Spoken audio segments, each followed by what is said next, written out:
Ermənistan Azərbaycana sülh müqaviləsi layihəsinin 12-ci bəndinə cavab göndərib. Bu sözləri Ermənistanın Xarici İşlər naziri Ararat Mirzoyan bildirib. Onun sözlərinə görə İrəvanın mövqeyi Bakı ilə sülhün qurulması üçün uyğundur.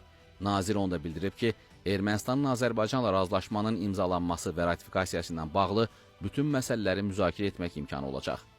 Biz sülh müqaviləsi layihəsini yekunlaşdırmağa çox yaxınıq, deyə Mirzoyan qeyd edib.